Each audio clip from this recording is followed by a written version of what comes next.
Hola a todos y bienvenidos a un nuevo episodio en De Lector a Lector Podcast. Yo soy Elisa de Cartas Elisa y estoy con Sol de Leamos un poco. El día de hoy vamos a hablar de una escritora y poeta estadounidense cuyo libro más famoso es La campana de cristal. Me refiero a Sylvia Plath. Y antes de entrar de lleno en su biografía, vamos a hablar un poco del contexto en el que ella creció, que es un Estados Unidos posguerra, ya en la Guerra Fría, previo a los movimientos feministas. Y pues en esa época los ideales eran la vida doméstica, la familia nuclear, la mujer blanca de clase media en una familia con suficientes privilegios tenía como misión asegurar la unidad familiar porque esto aseguraba y significaba que era una sociedad fuerte y unida. En esta época las mujeres más respetadas eran aquellas que no seguían sus propias carreras ni ambiciones. Y así es como llegamos con Sylvia Plath. Nace el 27 de octubre de 1932 y su infancia va normal hasta que cuando ella tiene 8 años, en 1940, su papá fallece, pero es una muerte que es muy larga porque el señor tenía azúcar, no se atendía, era bastante terco, le amputan una pierna y es muy traumático para ella. Entonces ahí se dice que empieza la primer depresión que ella padece a raíz de la muerte de su papá. Fíjate que en esa época, a los 8 años, que es cuando muere su papá, también escribe su primer poema. Y desde ese momento ella tenía perfectamente claro que quería ser escritora. Y a lo largo de su vida se va a ver estas ambiciones múltiples que no encajaban en lo que se esperaba de una mujer en esa época, porque ella, si bien es cierto, quería tener un esposo, quería tener una familia, pero también quería ser escritora. Entonces, en Estados Unidos de esa época, las mujeres no eran escritoras, no ejercían una profesión. Las mujeres debían quedarse en casa cuidando a los hijos y cuidando a su familia. Así es, y en ella se nota desde muy niña porque era muy inteligente, era brillante, todo el tiempo dejan claro sus maestros y toda la gente que ella era muy inteligente. Y como dices, publica a esa edad ya tenía publicado su primer poema, y cuando ya está en el instituto, es codirectora del periódico escolar, siempre está escribiendo relatos, poemas, cuentos, y constantemente los está enviando a periódicos y revistas para ver cuál de todos es el que finalmente la publica, porque, o sea, era una ambición enorme la que ella tenía.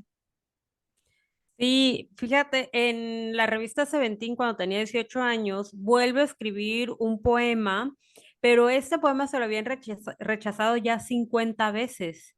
Y aquí es donde empieza a escribir el diario, que para todos los que no sepan o no hayan visto mis historias, me quedé hasta las 3 de la mañana leyendo su diario en el Kindle y no avanzaba, pero ahí sí pude notar cómo ella tenía todas estas inquietudes propias de su edad, de su adolescencia, la atracción hacia los chicos, pero también esta búsqueda de inspiración para escribir. Ella buscaba en su día a día y en las personas con las que se rodeaba ella inspiración para poder crear. Y en septiembre de 1950 ingresa al Smith College de Northampton, que es una universidad privada para mujeres, pero ustedes dirán, es privada, pero ella entró gracias a becas, gracias a que ella trabajaba entre cursos, a que tenía una patrocinadora, a que tenía, a veces durante clases también le tocaba de estar trabajando. Entonces fue, o sea, era un esfuerzo muy grande el que ella hacía para estar estudiando y poder mantenerse. Y aquí, como decía Sol, sobre las mujeres, muchas de ellas eran enviadas a la universidad, pero para que ahí consiguieran un esposo o para que estuvieran preparadas para tener y tuvieran un mejor marido. No era el caso de todas, pero pues sí el de muchas que definitivamente fue el destino al que las enviaban, y afortunadamente con Silvia era algo totalmente diferente las ambiciones que ella tenía. Ya a los 20 años empieza ella a ganar premios. Gana su primer premio, eran $500, y más tarde, al año siguiente, gana una beca para trabajar como redactora universitaria en una revista durante un mes, aunque no era tanto lo que ella buscaba, porque evidentemente lo que ella buscaba era literatura. Esta era una revista de moda, se veían mucho los roles de género, no se apreciaba siempre el talento de las mujeres, etcétera. Pero fíjate que aún así, en esa revista publicaban relatos de autores que como quiera eran importantes. Por ejemplo, estaba de Truman, sí se dice Truman Capote, siempre he tenido esa duda con el nombre de él. Bueno, de este señor, de Faulkner, de Alice Munro, de Tennessee Williams, y ella tenía como que, bueno, okey, es una revista para mujeres, pero tiene esto, y ella iba con la esperanza de que, okey, a lo mejor voy a poder entrevistar a algún autor importante de ese momento, y pues se da de topes. Sí llega a hacer algunas entrevistas literarias, pero pues no fue lo que ella esperaba y pues sí se va muy desilusionada. Fíjate que esta anécdota de Silvia Plath me recuerda mucho a Alice, no, me recuerda mucho a Dominique Ori, de la que hablábamos en el episodio anterior de la historia de O, Sí. porque ella tuvo que, a diferencia de Silvia, ella aprendió a surfear las aguas machistas de la literatura y ella aprendió que su opinión iba a ser importante siempre y cuando ella mantuviera un perfil demasiado bajo. Por eso ella utilizaba seudónimos del seudónimo, porque de esa manera la podían tomar en cuenta. Sí, eran tiempos totalmente difíciles que, o sea, para las mujeres, porque por un lado era de que, okey, sí, eh, haces lo que hacía esta escritora, o te ponías en el plan que se ponía Silvia de: "Es que no es justo, ¿y por qué?". O sea, no tengo que irte por ese lado, ¿no? De que tener que mantener un perfil tan bajo, que justamente era todo lo contrario a lo que ella quería. O sea, de conforme va avanzando su vida, es todo lo opuesto. Qué complicado esos tiempos. Sí, en esa época, cuando ella estaba en la universidad, en su diario encontré al menos dos, obviamente no terminé el diario porque todo empezó esta semana, pero encontré dos partes donde hay abusos por partes de algunos compañeros, amigos, lo pongo entre comillas, de Silvia. El- Uno de los más significativos, por así decirlo, es el de un amigo que se llama Bill, donde él de plano intentó realmente violarla, ella tuvo que pelear, ella tuvo que golpearlo, más tarde sintió culpabilidad, se le acercó para que lo disculpara y él siguió intentando abusar de ella. Algunas personas consideran que sí hubo un abuso, pero que no está especificado en su diario. Y es en la misma época en que es el primer intento de suicidio que ella tiene. Exacto. Aquí, y Silvia, el primer contacto con el suicidio que tuvo, de hecho, todavía estaba estudiando, estaba en el tercer año del Smith College y fue una época demasiado volátil para ella porque es aquí, en esta época donde se inspira para escribir La Campana de Cristal. Y aquí había perdido una oportunidad de conocer al escritor Dylan Thomas y estaba tan angustiada que se cortan las piernas para ver si era lo suficientemente valiente como para suicidarse. De ahí, unas semanas después, es que se acuesta debajo de un espacio que había abajo en la casa de su madre. Y ahí tomó una cantidad excesiva de pastillas para dormir y de hecho habían pensado que se había extraviado y hay publicado, bueno, en internet se puede encontrar la foto del periódico donde la estaban buscando, creían que se había extraviado o algo y más tarde es que le encuentra a la madre pues totalmente dopada Sí, en esa fíjate parte.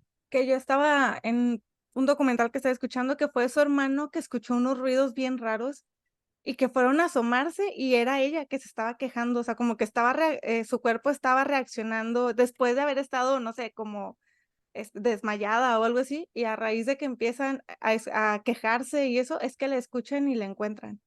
Sí, y en este mismo hilo de los intentos de suicidio de Silvia, en 1962, digo, esto ya es mucho después, de hecho, tal vez coincida con la época en la que se separa de Ted. Tuvo un accidente, y lo pongo entre comillas, un accidente automovilístico donde se encuentra su coche en el río. Oye, fíjate que en la época en que comentabas del primer suicidio, la internan y es cuando le empiezan a dar la terapia de electrochoques. Yo creo que no hay necesidad de profundizar en esa parte, solo, o sea, para que tengan el conocimiento de que ella pasó por eso, en y por eso en algunos de sus poemas o sus novel bueno, de su novela, habla sobre cómo se trataba a las mujeres en los hospitales donde las trataban, psiquiátricamente. Sí, La campana de cristal habla mucho de lo que ella vivió en esa época, y tenemos esta especie de alter ego, pero más adelante les vamos a hablar de La campana de cristal. Mientras les contamos que, retomando un poquito lo que era el contexto de la época donde se esperaba que las mujeres fueran amas de casa, etcétera. De hecho, las mujeres estudiaban, pero estudiaban nada más para, creo que me habías comentado, Elisa, para encontrar esposo Encontrar maridos, sí. o el MMC. Y justo en la graduación de Silvia, cuando se gradúa de Cambridge, esto es más adelante, yo me adelanté un poquito, perdón, pero cuando se gradúa de Cambridge, de la beca que obtuvo, el candidato presidencial demócrata Adlai Stevenson dio un discurso que es muy famoso y lo pueden encontrar en internet, nada más ponen Adlai Stevenson, speech, Cambridge, Silvia Plath, y les va a aparecer el discurso íntegro, pero ahí menciona que felicitaba mucho a las chicas que se habían graduado, que habían estudiado, que muy bien y todo, pero que su mayor contribución como mujeres es que todas estas graduadas se regresaran a su casa porque iban a ser amas de casa, y que les gustara o no, la mayoría iba a acabar así como ama de casa y que finalmente les iba a gustar. Y es que esa era una campaña anticomunista, ya que consideraban o se les vendía la idea a las mujeres que cuando tuvieran su familia y fuesen amas de casa y mantuvieran a su familia unida, eso iba a ser el principal aliado en contra del comunismo. Ese iba a ser su aporte a la patria. Oye, y es que como lo mencionas de que era una campaña bien intensa, porque incluso los comerciales de navajas para rasurar, de chicles, de lo que fuera, era un mensaje claro de las mujeres casadas son las mujeres felices. O sea, sí, Sí, estaba totalmente. súper intenso, en esa época. Cualquier comercial que buscaran iba sobre esa línea, eres mamá, eres ama de casa, eres una esposa feliz. Eres una mujer feliz, a diferencia de todas tus amigas que no tienen eso. Y no nada más los comerciales, los programas de televisión. Hace poco estuve viendo nuevamente Hechizada. Bueno, Hechizada es de los años 60, pero pues más o menos es la misma dinámica. O sea, imagínate si así eran los años 60, que era el pleno auge del feminismo de los años Así es. 60, imagínate cómo era en los 50. Y me sorprendía muchísimo de ver todas las expresiones donde a la hija que tienen, a Tabata, decían que ella no iba a ir a la universidad, que ella se iba a casar como su mamá y se iba a quedar en su casa.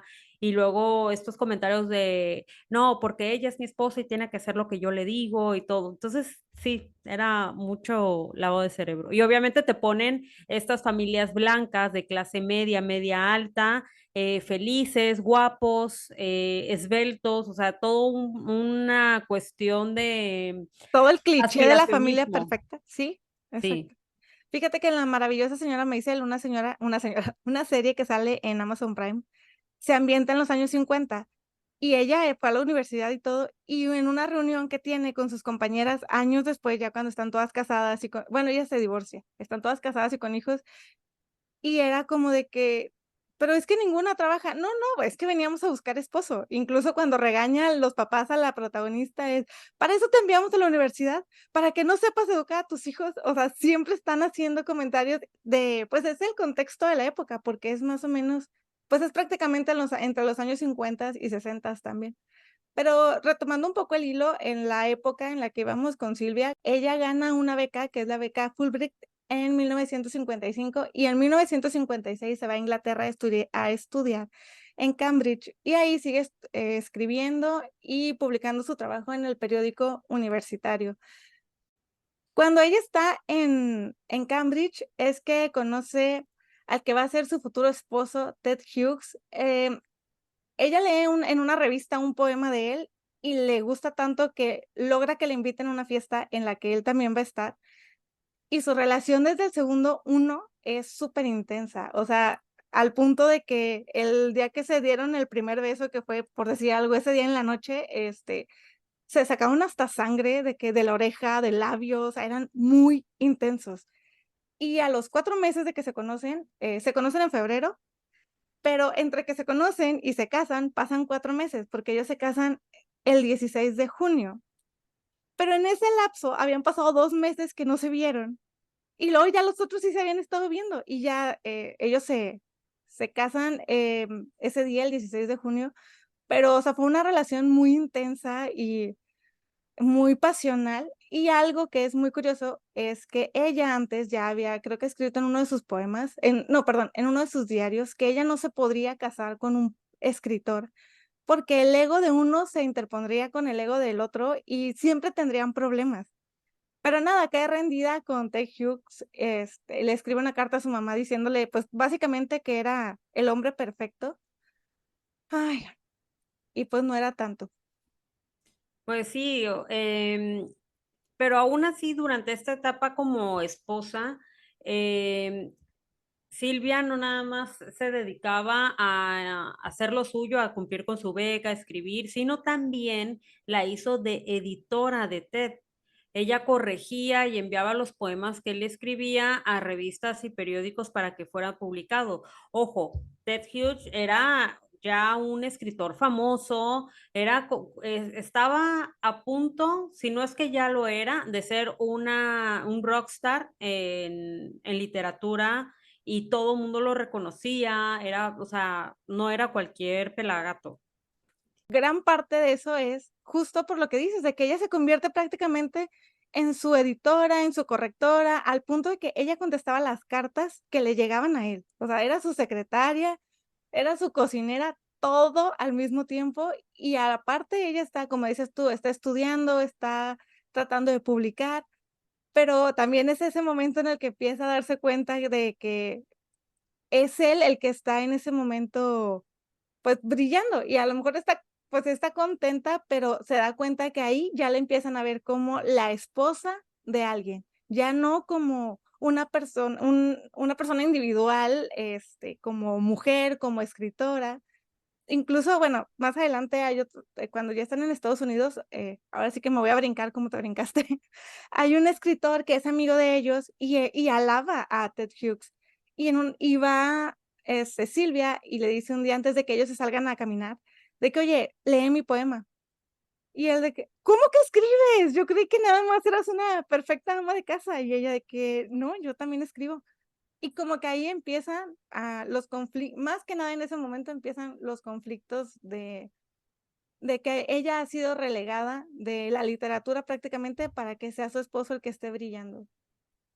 Sí, el típico ángel del hogar de esas épocas, ¿no? Exacto. Ay, deberíamos de hacer un episodio de las esposas de escritores, pero que Sí, realmente tuvieron un papel fundamental en su obra. O sea, que sin ella sí se hubiera visto afectada. Así como Silvia Plath, que no nada más las enviaba, no nada más era la contadora, la mecanógrafa, la cocinera, la que hacía las tareas domésticas, sino editaba esos poemas. Em, Porque sí, hay bastantes esposas que dejaron, que eran multitasking, ¿no? Este famoso cómo romanceamos lo que es el multitasking, donde la mujer se tiene que partir en mil Todo para que puedes, porque sí, eres mujer. Claro que sí, sí. claro, que se tiene que Ujú. partir en mil para que uno diga, ay, no, sí, es muy buena, es muy, muy, Exactamente, y soportar todas las inconveniencias que hay con eso. Fíjate que así es. justo, pues, es que ese es el problema que con el que ella se enfrenta, que aunque aunque empieza a mandar sus escritos y se los muestra a otros compañeros escritores, no dejan de verla como ama de casa y la esposa de Ted Hughes. Había una frase que utilizaban mucho que era como, la americana ama de casa, una cosa así. Ahorita voy a ver si me acuerdo de la frase que utilizaban, pero era prácticamente que está jugando a ser escritora, o sea, una cosa así. Hay una entrevista que le hacen en un periódico donde detrás de cámaras, bueno, detrás de la foto, la tratan como una pendeja. Perdón la palabra, amigos, pero es la verdad. La tratan como una tonta, como que ella no era independiente, como que no tenía todo el talento que tenía y ella estaba histérica, estaba tan enojada que agarró toda su ropa nice y la aventó por la ventana en cuanto llegó a su casa. ¿Qué tanto tuvieron que haberle hecho enojar para que se deshiciera de su ropa? Uno no hace eso nada más porque sí, ¿eh? En fin, en 1957, Silvia y Ted deciden irse a vivir a Estados Unidos. En esa época, pues Anne Sexton y ella eran como el agua y el aceite. Anne Sexton llegaba tarde a las clases, había un maestro que siempre les hacía preguntas y ella se burlaba de las preguntas que hacía, porque decía, no, qué tan bonito es un ejemplo, ¿no? ¿Qué tan bonito es la arquitectura de la catedral de no sé dónde? Y empezaba, ¿pero qué es arquitectura? ¿Pero qué es arte bonito? ¿Qué no sé qué? O sea, como que rompían las preguntas para que poco a poco ellos fueran reflexionando sobre cada parte de la pregunta y así dar una respuesta estructurada y consciente. Pero Anne Sexton se burlaba de él, decía que era muy estúpido la manera en la que enseñaba y luego llegaba tarde, llegaba casi fumando al salón, azotaba su bolsa, llegaba hecha una piltrafa versus Silvia Plath, que pues era una niña muy bien portada, ella creció en una comunidad de judíos ortodoxos, entonces ella llegaba antes que el maestro, se sentaba a leer en lo que empezaba la clase, siempre se sentaba hasta adelante, ya saben, con la típica así peinadita, todo. Era una niña buena, entonces, a pesar de que estaban en la misma clase, de repente Anne Sexton sí le hacía bullying a Silvia. Por si alguien no sabe, Anne Sexton fue también una poeta y ella y Silvia destacaron o son las representantes de la poesía confesional. Ellas 2 fueron amigas desde que se conocieron en ese curso que estaban tomando hasta el final de la vida de Silvia. Y Sol me platicaba antes de empezar esto que era una amistad muy extraña por cómo se llevaban y cómo era una con la otra, pero, pues, amigas al final hasta donde pudieron. Bueno, yo no sé si llegue a ser algo así como amistad, pero pongamos lo que se conocieron y era una relación bastante interesante con dos mujeres muy talentosas. Mientras están en Estados Unidos, ella nunca deja de estar trabajando, de estar escribiendo, de estar publicando y de estar buscando reconocimiento a su obra y de que se publique. Y ella, mientras tanto, para poder ayudar a su esposo, para poder tener tiempo ella, un poquito de tiempo para escribir, porque es realmente poco el tiempo que ella tiene, está dando clases en el colegio donde ella había estudiado. Incluso la mamá de Silvia les ayudaba económicamente. Y en esta etapa ella dice de que es que no es posible que yo soy la que está trabajando, mi mamá nos está ayudando y el único que está escribiendo y está siendo publicado y está recibiendo el reconocimiento es Ted Hughes.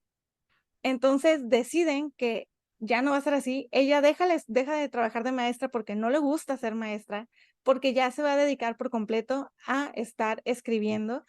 Y en justo el día en que ella va a dejar, el último día en que ella es maestra, que ya termina su trabajo, ella estaba esperando que su marido llegara por ella. Pasa mucho tiempo y él no llega hasta que lo ve que de repente va caminando junto con otra chica coqueteando así vilmente, y es otro de los momentos en los que Silvia vuelve a estar súper decaída y, pues, no puedo decir que en depresión como tal, porque no lo dicen así, pero sí que es un punto de un bajón espantoso para ella.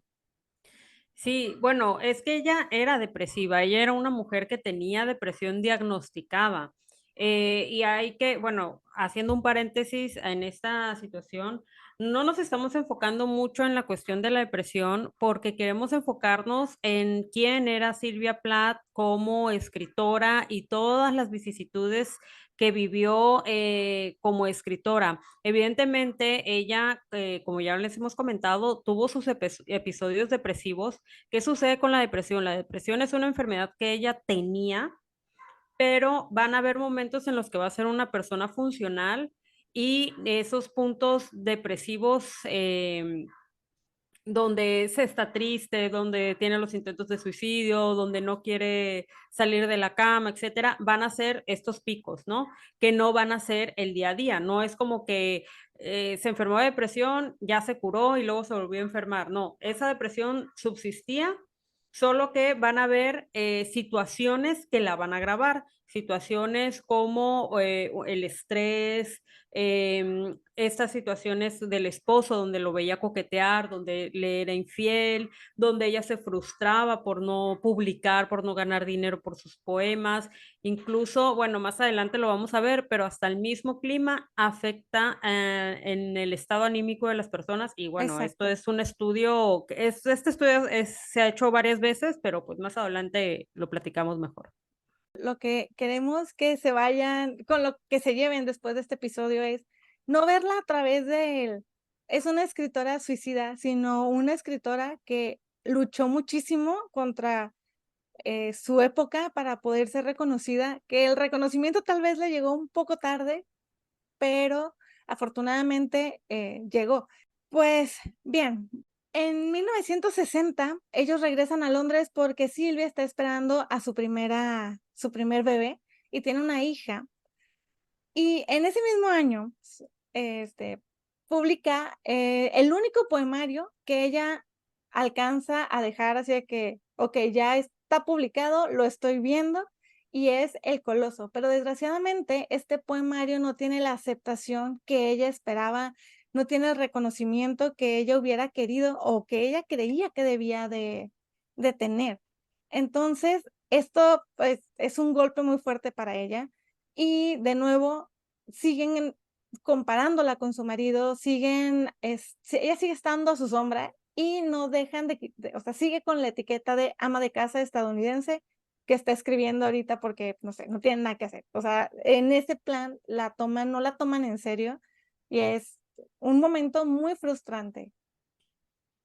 Aparte de que escribía, editaba, era ama de casa, contadora, cocinera, madre Mamá, ahora, ujú, también Silvia Plath estaba muy comprometida políticamente y se preocupaba muchísimo por esta guerra nuclear, porque estábamos en la Guerra Fría, se preocupaba porque hubiera una guerra nuclear. Y 2 semanas del nacimiento de Frieda, que es su hija, la lleva a una protesta antibombas en Trafalgar Square. Y esta era una campaña por el desarme nuclear.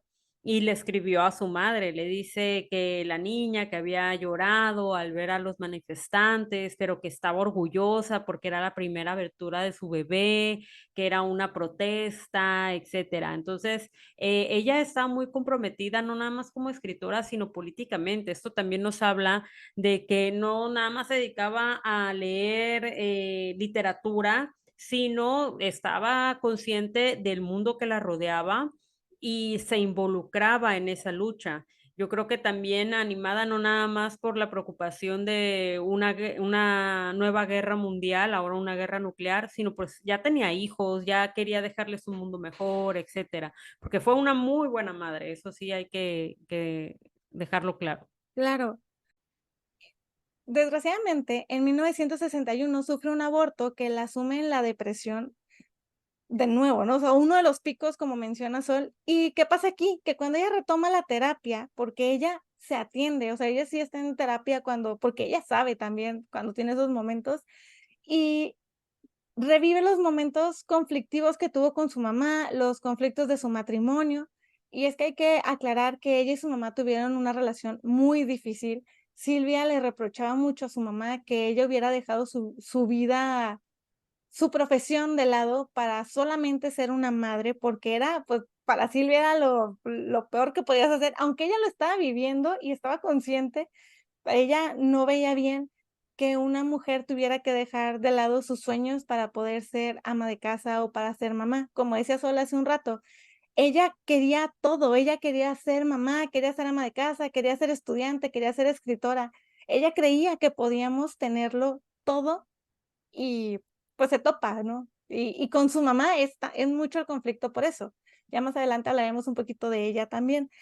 Pero bueno, después de que tiene esa etapa, es que ella decide comenzar a escribir La campana de cristal. Entonces, lo está escribiendo y a finales de ese año, ella ya está embarazada de nuevo, pero se van a vivir al campo. Cuando regresan a Inglaterra, ellos estaban viviendo en Londres y cuando ellos se van a vivir al campo, Silvia básicamente está aislada del mundo y en enero del 62 es que nace su segundo hijo, Nicolás. Hay que aclarar que ella queda básicamente aislada porque en ese tiempo Ted ya era un escritor demasiado famoso, como dices, Sol, él ya era un rockstar de la literatura y él estaba haciendo giras, estaba grabando programas, estaba grabando recitales, estaba haciendo la vida que, pues, que cualquier escritor quisiera, ¿no? Y mientras tanto, su esposa estaba allá en el campo con sus 2 hijos recién, parida, ahora sí que recién acaba de tener a su bebé y sin contacto con nadie. Entonces, es una época muy oscura, aunque está feliz de tener a su hijo, sigue siendo un momento muy oscuro para ella. Ella, empieza a grabar programas leyendo sus poemas para la BBC, o la BBC, allá en Inglaterra, y el 19 de agosto pasa que ella recita el poema Tres mujeres, que este es un poema que ella concibe justamente para que sea ser leído a 3 voces, y es un poema que habla sobre la maternidad, sobre sobre el aborto. Entonces, es súper fuerte que esté una mujer ahí al aire y que esté hablando sobre eso, y por eso hay que mencionarlo, porque o sea, sí es un parteaguas, ¿no? En lo que ella está haciendo. Además, a partir de ahí es que ella empieza a escribir sus poemas para que sean leídos en voz alta. Entonces, hay algo que cambia en ella cuando se da cuenta de que cuando ella empieza a leerlos, y este poema es muy, muy importante en la carrera de Silvia. Sí, y como has dicho, y como hemos comentado, esta situación en la que ella se encontraba, que era los problemas en su matrimonio, básicamente casi ya era un ex matrimonio, empiezan a hacer mella en su salud mental. Después de que Ted la abandonara, Silvia se muda de casa. En diciembre de ese mismo año, ella se muda a la que había sido la casa de Yeats, que era un poeta al que ella admiraba profundamente, y ella veía esto como una señal de buena suerte. De hecho, se lo dijo a su mamá en una carta, y ella deseaba empezar de cero. Sentía que la mudanza a la casa de este poeta había llegado en un momento ideal, y de tan optimista se sentía que pagó un año de renta por adelantado y empieza aquí a construir una nueva vida alejada de su vida matrimonial, de su vida como esposa, mejor dicho, a tener nuevos amigos, etcétera. Y todo esto se lo hace ver a su psiquiatra en Estados Unidos, y ella le dice, yo quiero seguir adelante, o sea, quiero pasar esta página. Pero también era consciente que por muchas cosas que hiciera, la depresión a final de cuentas era una enfermedad que le estaba persiguiendo constantemente, y esta no era la excepción. Y aparte tenía a sus 2 hijos que estaban muy chiquitos, de 3 y de 1 año, y era prácticamente una madre sola, sin el apoyo del papá de los hijos. Y como no tenía muchos amigos, pues también no era tan fácil, por mucho optimismo que tuviera. Y ese invierno del 62 fue el más frío en Inglaterra durante un siglo, o sea, tenían un siglo que no tenían tanto frío.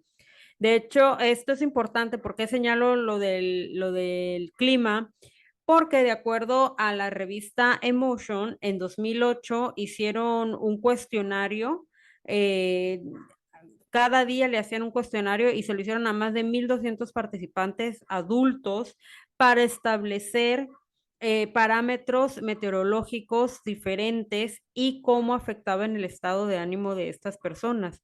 Y obviamente los resultados revelan que los cambios climáticos no producían un impacto tan relevante en las personas que tenían previamente un estado de ánimo positivo, pero las bajas de temperaturas, la lluvia, la disminución de la luz solar sí afectaban a las que ya tenían previamente un estado de ánimo negativo. Entonces, son componentes que si los vamos juntando en una bolsa, pues la va llenando. Entonces, todo esto se iba juntando en la vida de Silvia Plath y pues realmente empieza poco a poco este declive anímico. Y es que aparte, como dices, no tenía tantos conocidos y los que tenía eran amigos de su marido. O bueno, sí, seguían siendo esposos.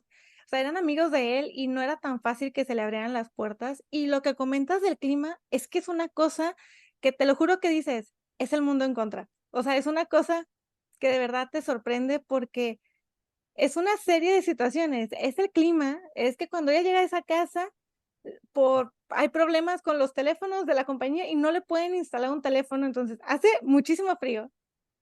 Comentan que era prácticamente imposible conseguir velas en todo Londres porque estaban agotadas de que todo el mundo estaba tratando de abastecerse.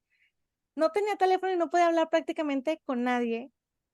Se quedan sin calefacción.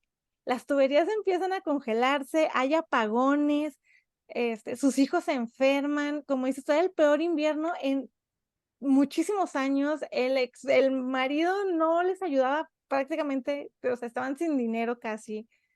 Entonces, es una serie, como dices tú, o sea, son tantas cosas que se van juntando que es imposible que no explotes.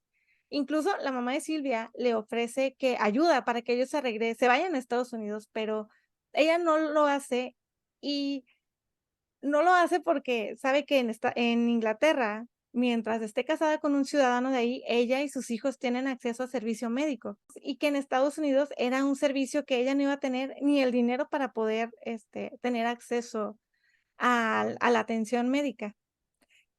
Y además, para rematar, en ese momento, su marido sigue así de que en la cima del mundo, o sea, Con novia triunfando. nueva y toda la cosa. Exacto, o sea, o sea, muy demasiado frustrante, no sé cuántas veces he dicho esa palabra en este episodio, pero chicos, de verdad, si no se sienten así, chéquense.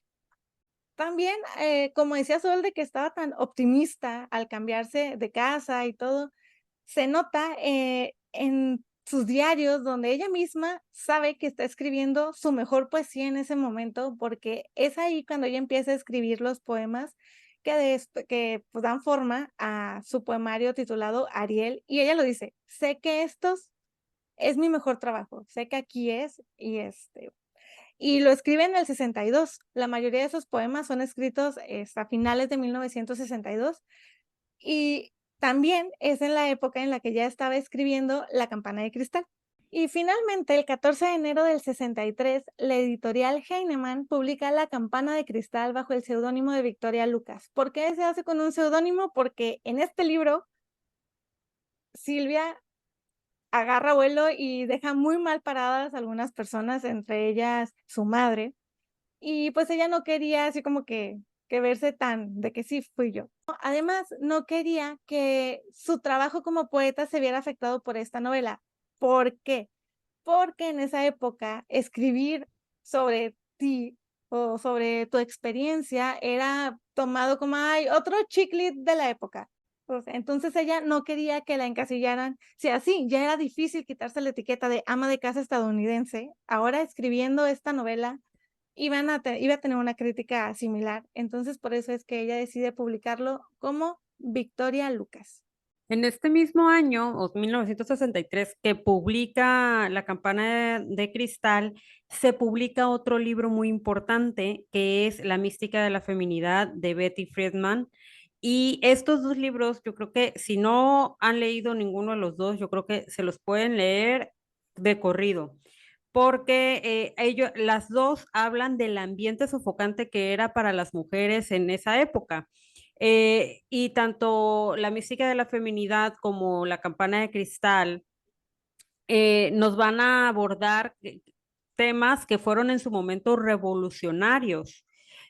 Friedman, por su parte, identifica toda esa insatisfacción que ella y que muchísimas mujeres de esa época experimentaron por las presiones sociales, que debían dedicarse a ser amas de casa y nada más que no tenían otro futuro. Y un fenómeno que ella describió como el problema que no tiene nombre y más tarde lo llamaron el problema que Friedman nombró.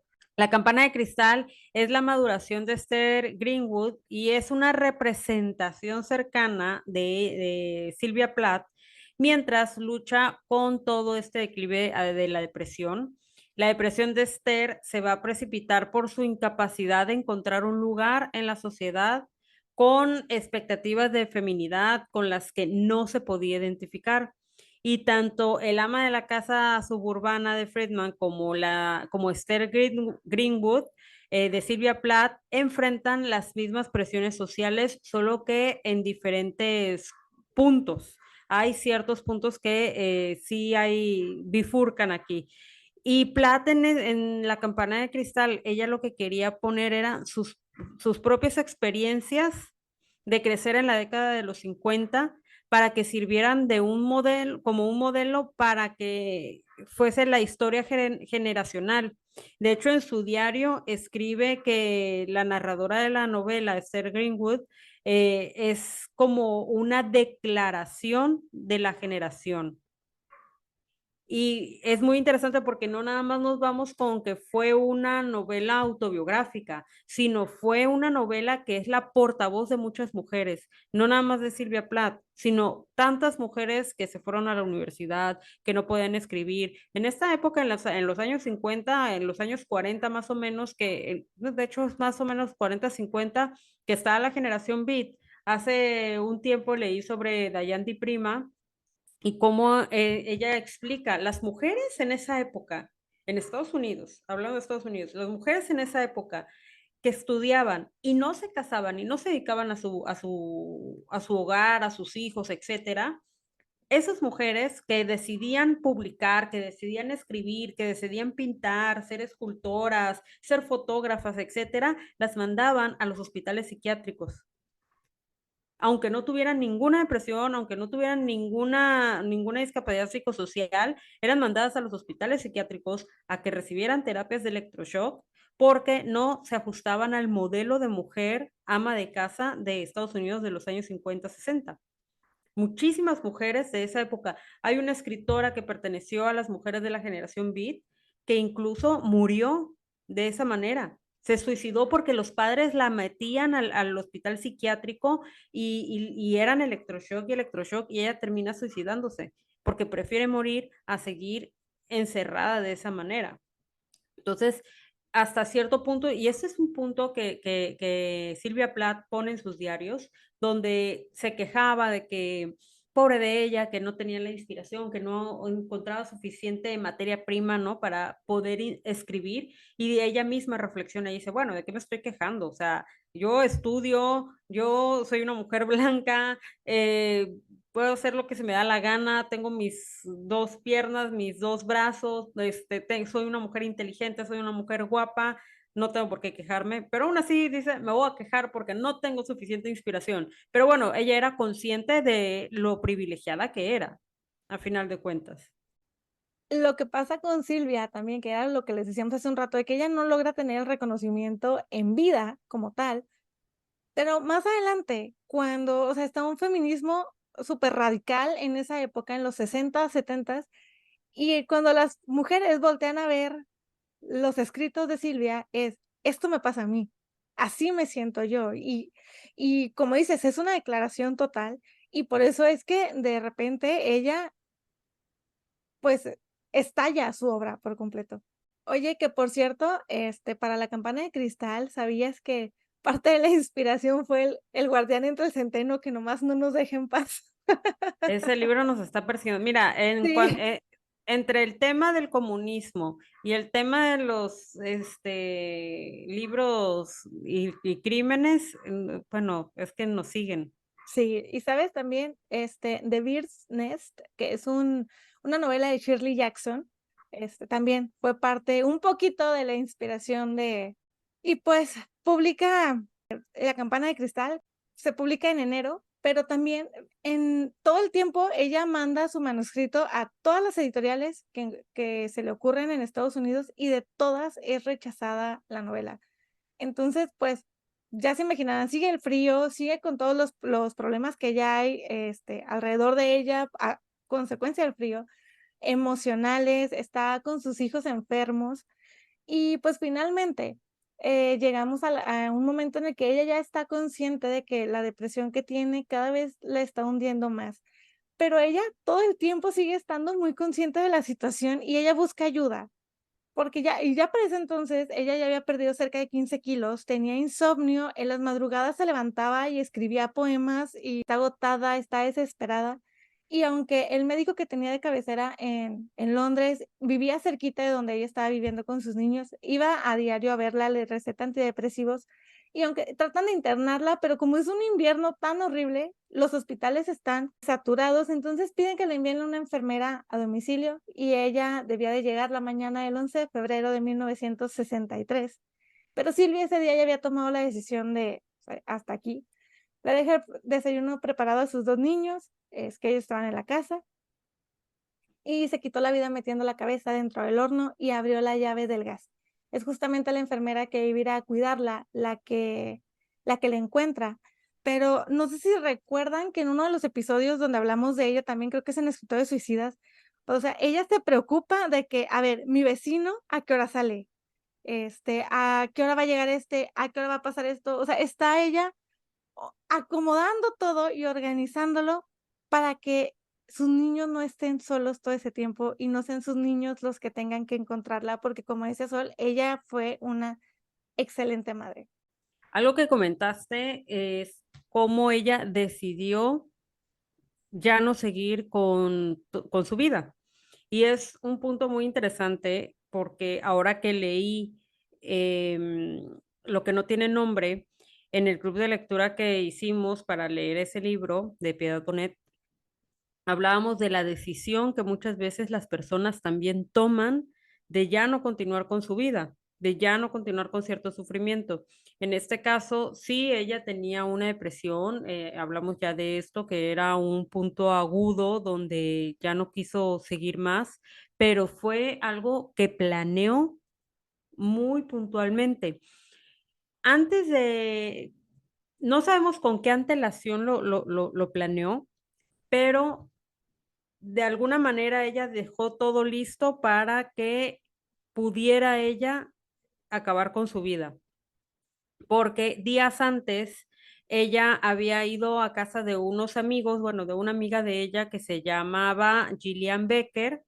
A ella es de las personas que conoce una vez que ya estaba rompiendo con Ted y le dice, llegó con los dos niños, llegó muy así cansada, acabada, parecía, se veía muy mal. El caso es que Julian le ofrece que se quede en la casa unos días y todo, pone a los niños en habitaciones separadas de Silvia. A final de cuentas, los niños pedían estar con su mamá, pero se encarga de cuidarla, de velarle el sueño, ella cuenta cómo Silvia tomaba muchas pastillas. Y ahorita vamos a hablar de este punto de las pastillas, porque tenía recetadas pastillas para dormir y recetadas pastillas para que en el día ella estuviera activa.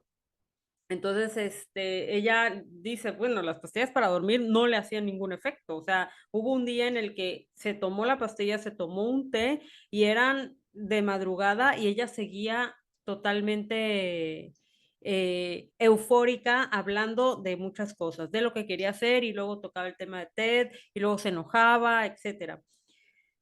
El chiste es que un día ella sale Y más tarde dice Gillian que supo que era Ted el que la había ido a buscar a su casa. Eso estamos hablando de la semana anterior, más bien la semana que ella se suicidó, porque ella se quita la vida un domingo. La encuentran, bueno, se cree que fue un domingo y que la encuentran el lunes. Pero bueno, esa semana fue cuando ella estaba en casa de estos amigos. Va Ted a buscarla y en otro punto encontré que un investigador durante mucho tiempo se creyó que ella había dejado una carta de una nota de suicidio a Ted y que él pues la había destruido, pero no, sobrevivió y era una carta donde ella le estaba diciendo, ¿sabes qué? Yo me voy a ir a París con los niños y no los vas a volver a ver jamás y hasta aquí. Esta es mi teoría, que fue cuando él lee la carta que va por ella a casa de Gillian Becker y bueno, supongo yo que discuten o algo, la va a dejar y quién sabe qué pasa. Gillian lo deja abierto, deja abierta interpretaciones de esta situación, pero ella dice de que después de ver a Ted, Silvia llegó muy feliz, llegó muy contenta, se recuperó, estaba no contenta más bien, no se veía contenta, pero no se veía tan deprimida y le dijo al día siguiente, ¿sabes qué? Ya, pues ya me voy a mi casa, ya me voy con mis niños y todo. Y ella le dijo, no, Silvia, quédate más días, por favor. El esposo de Gillian se ofreció a llevarla, la llevó a su casa y él se dio cuenta que ella estaba llorando en la parte de atrás del coche. Se orilla y le dice, por favor, Silvia, vamos a regresarnos a la casa, al menos ahí te vamos a poder cuidar, entiéndelo, tienes a los niños, están muy chiquitos, y Silvia, no, que no, que no, que yo me regreso a mi casa. Se regresa a su casa, él la acompaña y le vuelve a pedir, y cuando él llega a su casa le dice a Gillian, le dice, no debimos de haberla dejado que se quedara sola con los niños, no está en condiciones, la acabo de ver, no está bien. La deja y es ahí donde ella empieza a hacer todos los preparativos. Baja con el vecino, les deja las galletas, les deja la leche y todo. La enfermera, yo no sé si era para ella o era para el niño, porque el niño había estado enfermo antes y ahora nuevamente estaba enfermo. Entonces eso sí es lo que no sé, no me queda, no lo tengo claro, pero actualmente se han manejado algunas teorías que Silvia Plath tenía una depresión postparto. Si bien es cierto, el niño había nacido un año antes, pero en el 20% de los casos aproximadamente, o eso es lo que yo vi en internet, a lo mejor alguien más me dice, no, es más o es menos, pero lo que yo vi en internet es de que en el 20% de los casos, la depresión postparto se alarga hasta un año o poco más de un año después de haber tenido al bebé. Entonces, si a es, y no sería de extraño, a lo mejor nada más era otro tipo de presión, era un grano más al costal, que es lo que hemos Y estado es que hablando. con esto que dices, o sea, lo puedes amarrar con que justo en la época en que el niño nace, ella está ya aislada en el campo, está sola, está con su niña, está con el bebé, está ella sola, Ted Hughes está ya dándose la vida del escritor más famoso del planeta. Tendría mucho sentido que ella estuviera, que hubiera tenido esa depresión, porque desde antes de tener al niño, ella ya estaba aislada prácticamente. O sea, y ya seguramente ese aislamiento ya había empezado a causar estragos emocionalmente en ella. Sí, y en los obituarios hubieron dos. Hubo el de Massachusetts, que era donde vivía la mamá, donde ella creció y todo. Y ahí el periódico dijo que había muerto la hija de la señora Platt y que había muerto de una neumonía viral.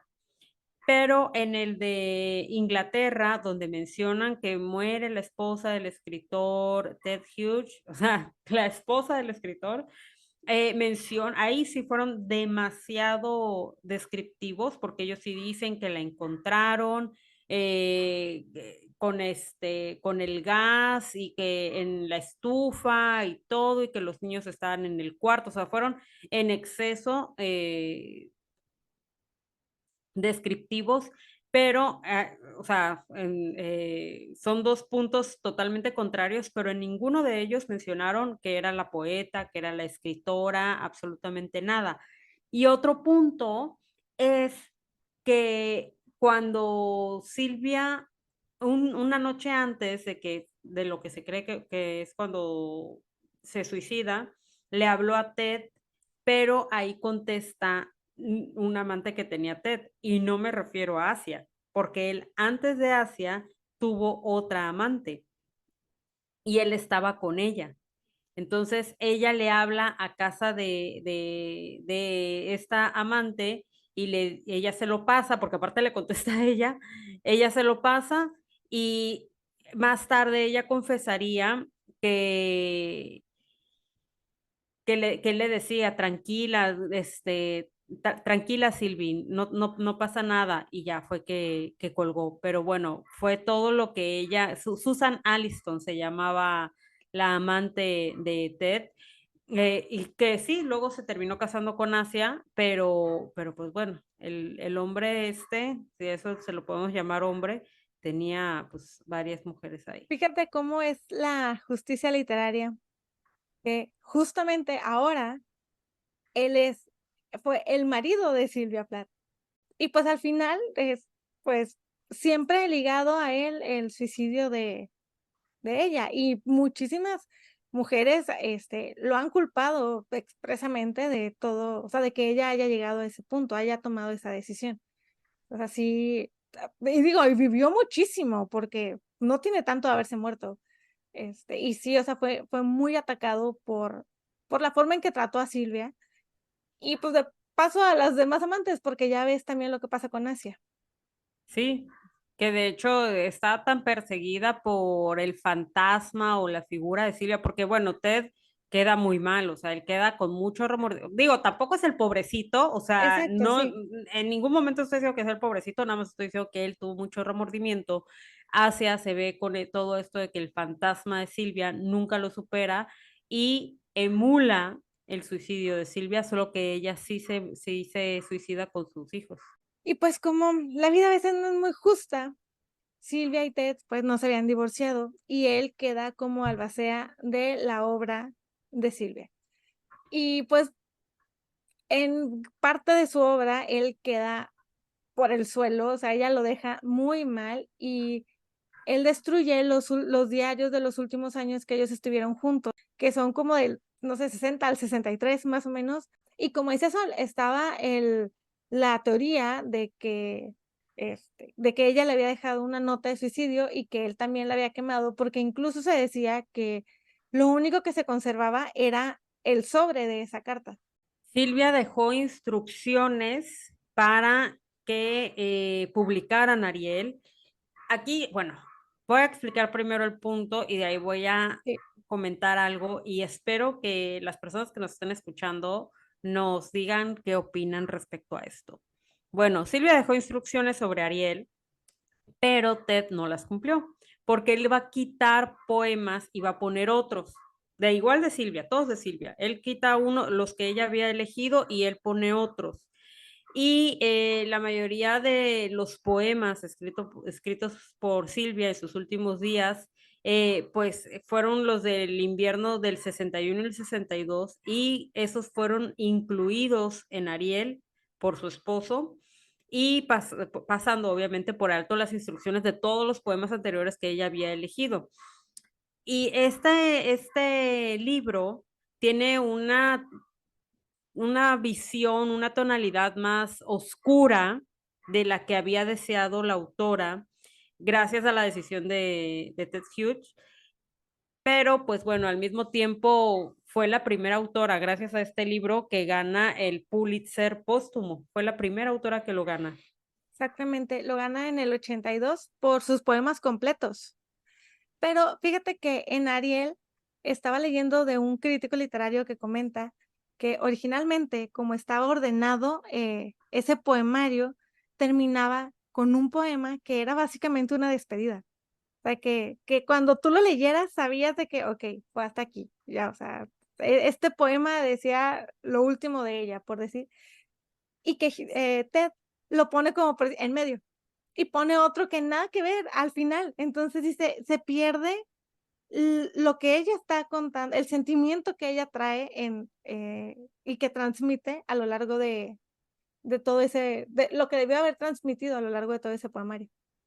Sí, y él lo dijo, él en su momento sí señaló, y yo dijo y dijo, y yo dije, y dijo: "Omití algunos poemas porque eran personalmente agresivos, sobre todo los del 62, y hubiera quitado algunos otros, si no hubiera sido que ya habían sido publicados en revistas".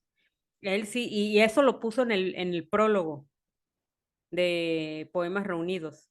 Entonces, aquí hay 2 cosas. Una, que,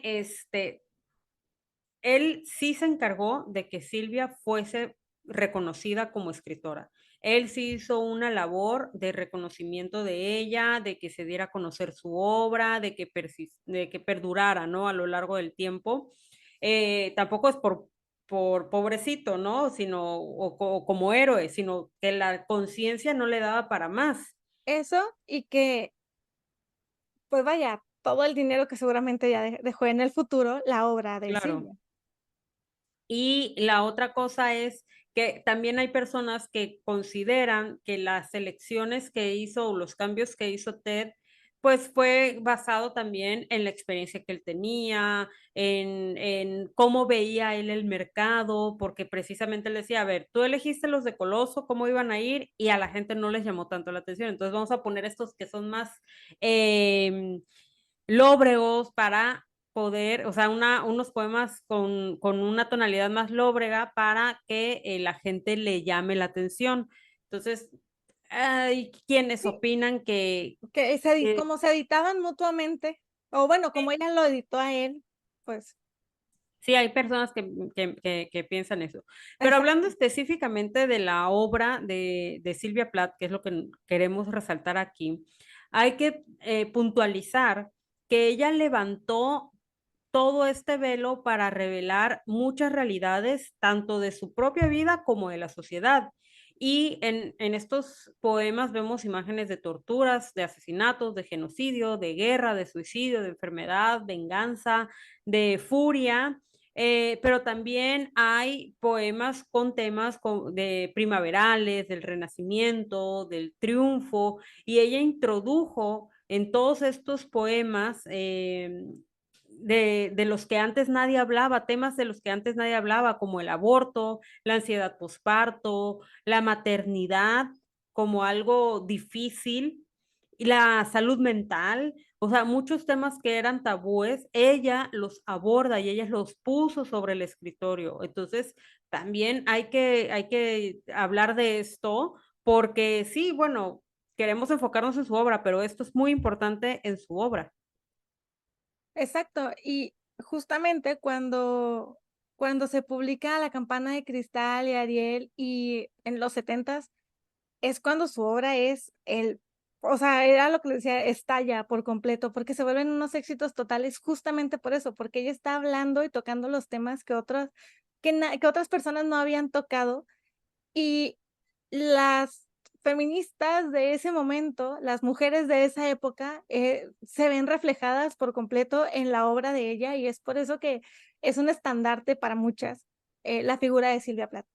Claro, porque aquí cobra todo el sentido, lo personal es político. Entonces, Silvia, al abordar sus experiencias, porque ella sabía que no eran experiencias nada más que ella tenía, eran experiencias que muchas mujeres tenían y que siempre salían con una sonrisa, con la cena lista y con los niños bañados. Y ella decía, no, o sea, es esto lo que nos muestran los comerciales, lo que nos muestra la televisión, eso es falso. O sea, vivimos una constante batalla interna y hay que hablarlo. Lo diré bonito en mis poemas, pero pues a final de cuentas es una realidad. También, recordemos que La campana de cristal sale con el seudónimo que Silvia elige, pero es finalmente en 1967 cuando ya aparece en librerías como tal con el nombre de Silvia Plath. En el 71 se publicó en Estados Unidos, que era lo que les comentaba ahorita, que en pleno movimiento radical feminista. Y como decía Sol hace un rato, ella recibe el Pulitzer póstumo en el 82 por la obra de que era todos sus poemas. Esto ya es recapitulando esto último, después de la muerte de Silvia. En el 82 la mamá de ella publica las cartas que tenía con su hija, por lo que les comentábamos hace un rato de que, pues, Silvia y ella tenían mucho conflicto, y en la campana de cristal queda un poquito por el suelo la señora, y es como que quiero que vean que no era yo tan mala madre como pareciera. Pero en estas en las cartas con su mamá, el que queda mal parado es Ted Hughes, porque, pues, ella le cuenta cómo es su relación. Entonces, Ted Hughes dice: "Espérense, tampoco me dejen por el suelo a mí. Ahora yo publico los diarios de Silvia Plath". Entonces, estas personas ahora sí que aprovecharon al máximo todo lo que Silvia escribió. Le entre que para limpiar su nombre, lo que quieras, pero ya sabían que ya era una figura importante y que los diarios y las cartas de un escritor al final siempre, nos generan atracción, más cuando los admiras, y otros que lo hacen, pues, para desacreditar la obra, porque también fue algo que pasó, creo que en los 80 de que prácticamente iban leyendo los poemas los, críticos y a la vez iban leyendo las cartas, así como que, es que ponía esto porque estaba triste, porque se enojó con su mamá. O sea, para quitarle mérito a lo que ella realmente escribía, las declaraciones tan fuertes que daba sobre cómo era la vida de las mujeres y de todo lo que Sol comentó hace un momento, porque de verdad que parecía que querían quitarle todo el mérito posible para que nosotros dijéramos, mm, nada más estaba exagerando y traía el drama porque es mujer. O sea, era lo que intentaban algunos, pero pues realmente Silvia ha sido una figura que ha trascendido y que es súper importante desde los 60 a la fecha, ¿no? Sí, es lo que hablábamos hace rato por WhatsApp, cuando te dije, oye, me pasé hasta las 3 de la mañana leyendo los diarios de Silvia y realmente es una manera de escribir impresionante, la manera en la que desarrolla sus pensamientos, sus deseos, sus inquietudes, sus enojos, su entorno social lo escribe de una manera monumental, soberbia, versus el TikTok que vi de una chava que estaba, que encontró su diario de adolescente y es, no, o sea, hay un mundo de diferencias, señores. O sea, si así fuese, cualquier diario pudiera ser publicado y todos seríamos famosos, pero escribir conlleva talento, no hay más, no, Exactamente. no talleres ni nada, sino es el puro talento. Pues bueno, ya como dato relacionado con Silvia Plath, en 2009 su hijo Nicolás se suicidó por depresión, de hecho se ahorcó, él era biólogo y él sí de plano ocultaba, no ocultaba, pero procuraba que nadie supiera que sus padres habían sido Silvia Plath y Ted Hughes, y se suicida. La hija Frieda sí ha llegado a publicar varios libros. Ella sí se dedicó a la escritura, pinta, lleva una vida de campo, no es famosa, pero sí tiene varios libros publicados, o al menos famosa me refiero a que en México estén traducidos sus libros, Sí, no. y creo que incluso, editó también Ariel, Sí, sí, sí, sí, participó en lo la edición de editó. una de Sí, una de las ediciones. la pueden encontrar en Instagram. No, pero yo sí me fui a su Instagram y en todos estos años y en todas sus publicaciones solo tiene una publicación referente a Silvia, que es la portada de un libro que creo que ella editó, no es Ariel, es otro libro, pero, o que le mandaron para que ella hiciera el prólogo, no recuerdo bien. Y en 2003 se hizo una biopelícula de Silvia Plath que fue protagonizada por Gwyneth Paltrow y eso hizo enfurecer a Frieda porque ella decía que en esa película lo único que estaban haciendo los productores era que lucrar con la muerte y con la depresión de su madre y verlo como puro entretenimiento sin exaltar la figura como escritora, como poeta, que es lo que también les estábamos diciendo. Y es que a final de cuentas, Silvia Plath es una figura que abarcó muchas cosas, porque no nada más está la cuestión de la poesía, sino que estaba involucrada en la entomología, en la apicultura, que eran disciplinas que ella heredó de su padre, bueno, obviamente inspirada por lo que hacía su padre, que también fue biólogo. Ella seguía explorando estas actividades, también dibujaba, que era muy buena dibujando, y tenía de hecho un libro de bocetos que ese lo publicó su hija. Un libro de bocetos y viñetas lo publicó su hija, y también amaba, era aficionada a la música. De hecho, en el diario hay varias entradas donde ella habla de composiciones que la conmovían, le gustaba Schubert, Beethoven, etcétera. Sí, y además su obra es muy amplia, o sea, uno, pues, la conocemos más que nada como poeta, pero ella, además de escribir poesía, escribió, pues, así que la novela de La campana de cristal, escribía cuentos para niños, escribió relatos, o sea, era una mujer increíblemente inteligente, Sí, era los cuentos para niños eran para sus hijos, de hecho. Fueron cuentos que les hizo a sus hijos, no fueron para ser publicados, sino se los hacía a ellos. pero ya los publicaron como quiera. Sí, obviamente los Claro, publicaron, no, del árbol caído. sí, sí, sí, por completo. Y, pues, ¿te parece que vayamos cerrando ya con final de este episodio? Sí, me parece muy bien.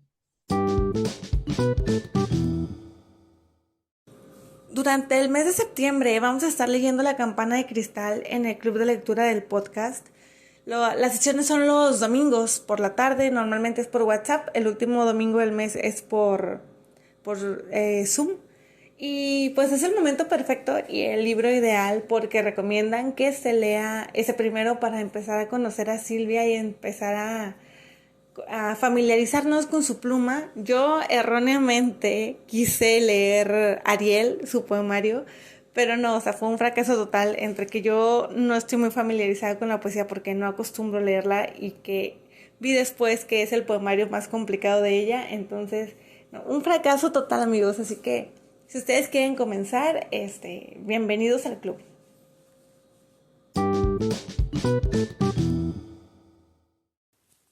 Esperamos que hayan disfrutado mucho este episodio. A nosotros nos encantó investigar sobre Silvia Plath porque ella fue una escritora, una mujer, una madre increíble que realmente dejó marcada la literatura. Se dice de ella que cambió la poesía en inglés y realmente vino a tocar todos los temas que eran incómodos para muchos o que muchas personas no querían reconocer. Y aunque el éxito llegó muy tarde, pues llegó. Y eso es lo más importante y esperamos que se queden con todas las cosas positivas que ella trajo a la literatura.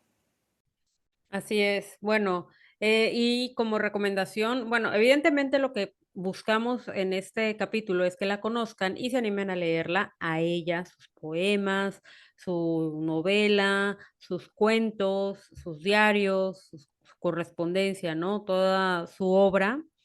Pero también, si ustedes se animan a querer leer alguna biografía, recomendamos la de El Cometa Rojo, porque la biógrafa de este libro se enfoca precisamente en exaltar el talento que tenía Silvia Plath. Exactamente. Y pues bueno, gracias por habernos acompañado en un nuevo episodio. Esperamos que les haya gustado mucho. Aquí en Spotify aparecen unas encuestas que nos gustaría mucho que contestaran cuando se las dejamos aquí sobre el episodio, que no sé exactamente cuál vaya a ser la pregunta de esta semana, pero les agradeceríamos que la respondieran. Entonces, que tengan un bonito fin de semana y nosotras encantadas de estar por aquí. Nos escuchamos el próximo